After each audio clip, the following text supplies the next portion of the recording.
Hey everybody, welcome back. Todd here. If you're new to the channel, thanks for stopping by. Today we're going to continue with the horse trailer restoration, and in this episode we'll do quite a few things. We'll continue on with the roof repair with a Dicor. We're going to do some painting. One of them will be the wheels, the other would be the tongue on the trailer. We're going to deal with a rubber kick mat on the inside and cut that out and put a new piece in. So lots going on today. We got a bunch of parts in and we'll show you those things, and I'll give you a sneak peek at the next episode. We're going to be doing a bunch of body work, so stick with me and let's go see what's going on. Okay, we're up here looking at the roof, so you can see where we've gone along and prepped it. These are the remaining cracks and crevices that have to get filled in. Looks like that. Laura came along and got started yesterday putting the Dicor in there. You can see we're going to do it in just small spots. We don't want to go too thick, so this was done last night, overnight. It's still a little rubbery. We're going to let that firm up, and then she's going to do the rest of it, so we kind of get the big spots like that filled in, but you can see how well that fills in, and then we'll build that up over time and get this whole roof sealed that way.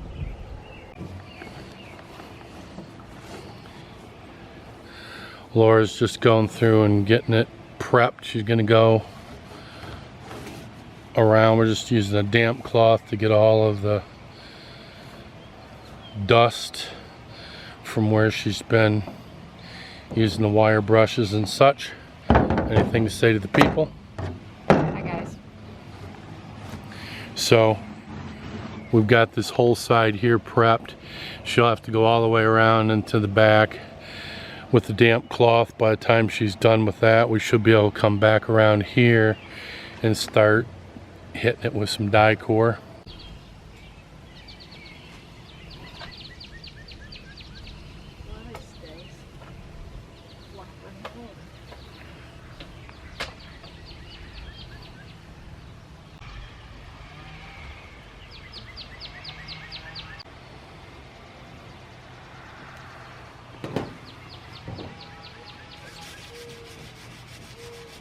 Okay, so we're putting the Dicor in there. It's just like caulk, but it's a lot soupier. And once it goes in, it self-levels, so it'll kind of flatten out. So right now what we're trying to do is go in and fill these big holes like this with the first coat. We don't want to go too thick, and then that'll dry and harden, and we'll go over top of it with however many additional coats we'll need. So do yourself a favor, if you're going to seal up a leak in your trailer, don't use silicone. Go right for the Dicor to begin with and you'll be all set. Here's the product that we're using. It's a Dicor product. It's lapse sealant, self-leveling. It's white. I'll put a link down in the description. So Laura's back up putting another coating on. Well, let's go up and take a look at what we've got done. So we're up here on the roof. You can kind of see what Laura's been up to. Again, we're just going around and all the way around.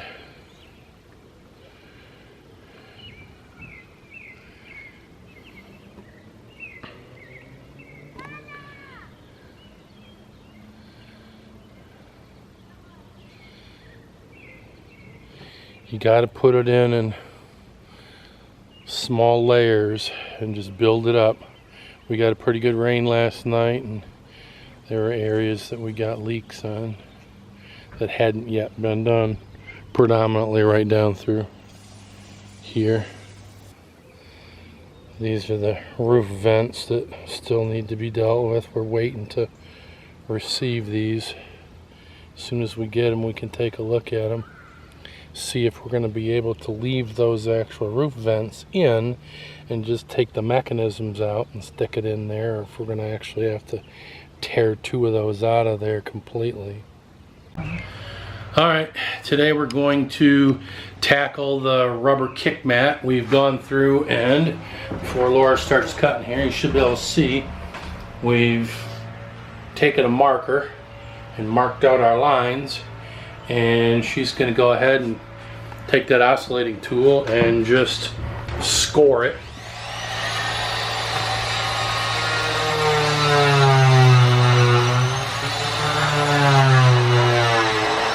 It's 3/16 of an inch thick, so you're not going to just cut it with a knife. The key here is just take your time, be comfortable, and don't cut it all the way through so that you're cutting aluminum, you know.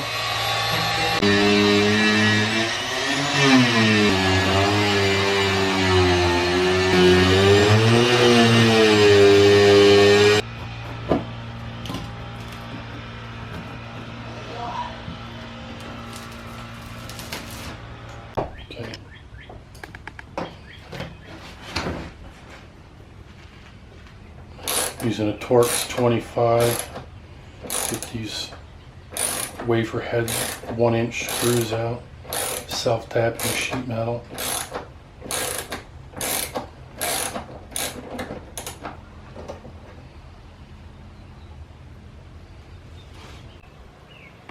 So we took the cutout from the trailer that was bad.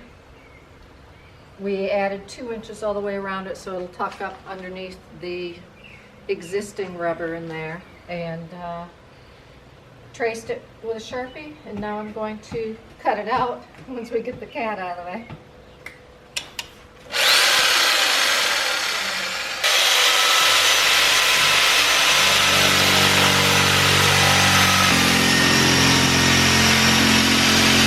Got it cut out.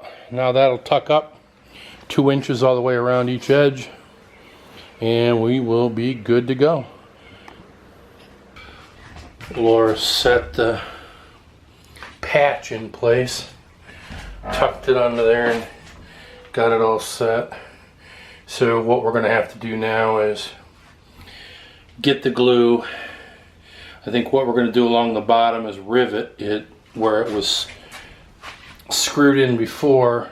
They come straight through to the other side, and they were ground off, so we're going to rivet it on the bottom, and then the others coming up the wall go into a stud, so we'll go ahead and screw those back in the way they were before. Okay, we're moving on to this for a few. The tongue's all rusted out. We just need to get that off there with a wire brush and get it down to bare metal, and we'll paint it up with some tungsten gray.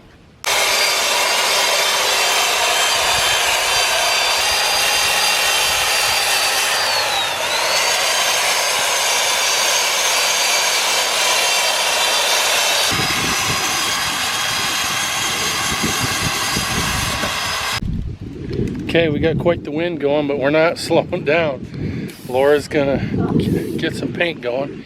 She's not happy about it, but I say do it. It's windy. And it's not even blowing now.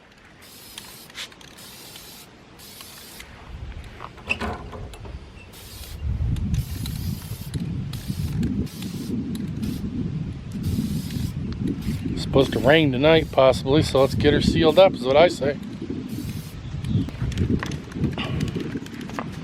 That's a hammered gray.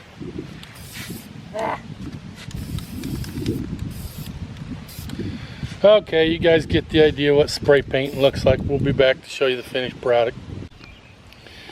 So we're going to get started on the wheels.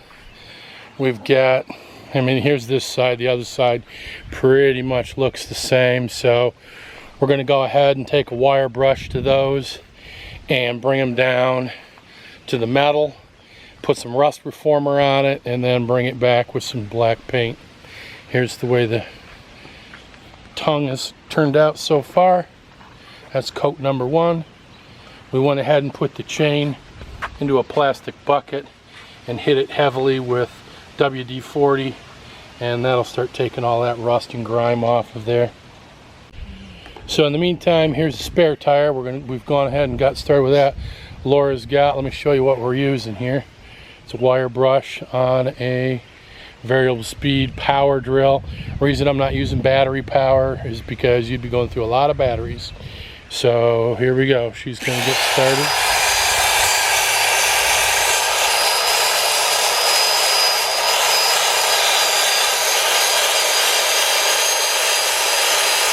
Switched wire brushes. You got 3 different brushes we'll use on this.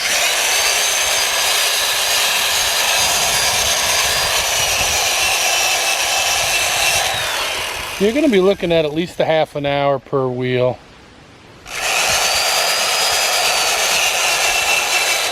We're not trying to make it perfect, we're just trying to get most of the rust off. Once we hit it with a rust reformer, that'll stop the rust, and then we'll hit it with a finished paint.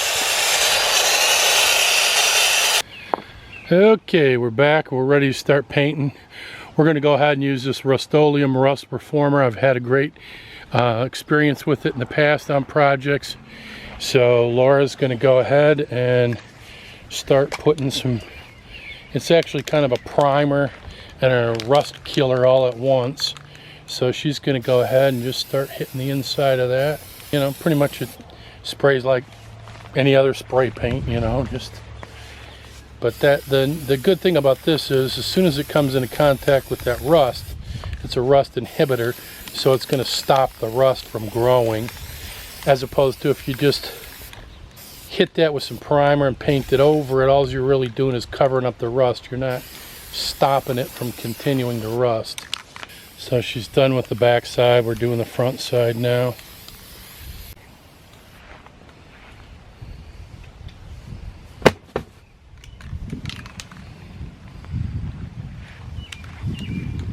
Getting in all the nooks and crannies and crevices is a process. Okay, she's got this one done. Looking pretty good. We'll let that bake out here for a while. I mean, it's in the shade, but it's still pretty hot. It's about a 90-degree day. Fortunately, the wind is blowing. But we'll hit that with some semi-gloss black paint tomorrow. Okay, we're back a day later. We're going to put the first coat of paint on. Pretty much the same process as the rust reform. Just going to have a nicer look to it for sure. We're using a semi-gloss, and it has the primer built into it as well, so it'll be an extra grab on top of that rust reform material.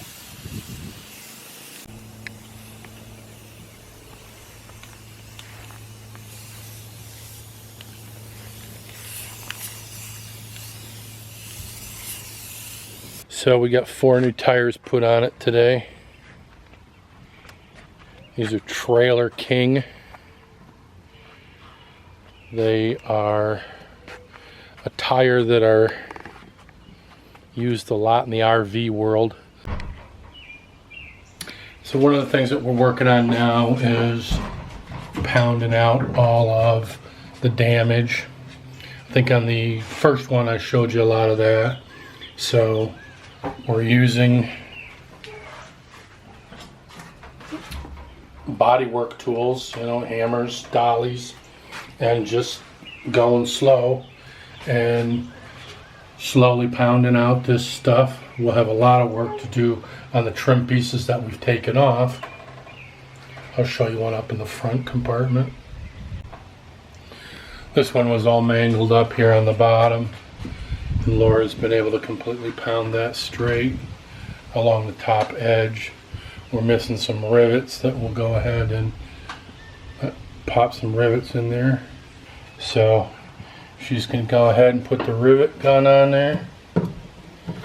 Gonna get it all the way up, hold it tight against there, and crank it. So we got that last one in. Laura's gonna go ahead and do one more here. Here's what the rivet looks like. All right, she's gonna put it in there, get it all the way in, put the rivet gun up against it, hold it nice and tight up against the wall, and we go. Bam, just like that. Professional job, if I must say so. Got Laura cleaning up the trim pieces. So all the windows have been disassembled. And they've got a lot of rotten stuff and just overall grime all over them. So we're cleaning them all up, and then as you can see, there's plenty of bent pieces. See how bent up it all is. All that's gonna have to get straightened. Let's take a look at a few of the parts that we got in. So we have the new latch mechanisms for the windows. Those go inside of there, and of course it'll come out through there. Here's one of the 3 windows that we purchased. We had to send 2 of them back on the first go, and they were good. They sent us shipping labels, sent us 2 more replacements. There's the inside. You can see that they're made for the correct depth that we're working. They're actually made for 1.5 inch. This actually gets flipped around so that it comes out to 1.5 inches. Everything works good. Nothing's scratched up or buggered up. Here's all the metal.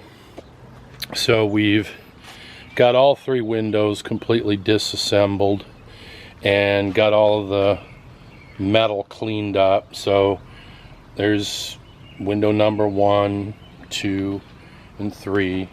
These are all going to need some work. You may or may not be able to see there's a pretty good dent right here in that one. So there's not a lot of body work that has to be done on the skins, but when you get over here and you start looking at these, you can see all that has to get straightened. All those bends and whatnot have to come out. So there's a lot of metal work to be done here to get them straightened. I'm working on the hinges. I keep hitting it with WD-40. A lot of those hinges were frozen up because these windows haven't been dropped in years. Each one of them has at least one that's still sticking pretty hard. I'm hopeful that I can get those working again. Here again, these are going to need some straightening. You know, you can see there's metal work to be done here. That's bent up pretty good.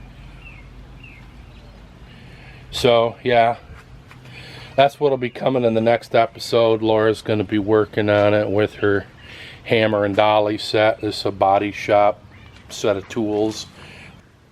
That's going to do it for this episode of the trailer rehab project. Some of you have asked, why is Laura doing all the work?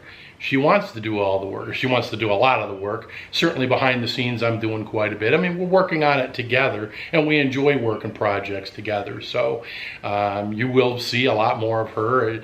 She likes tackling different things and learning these things. So it's fun for both of us. So hopefully you guys enjoy that as well.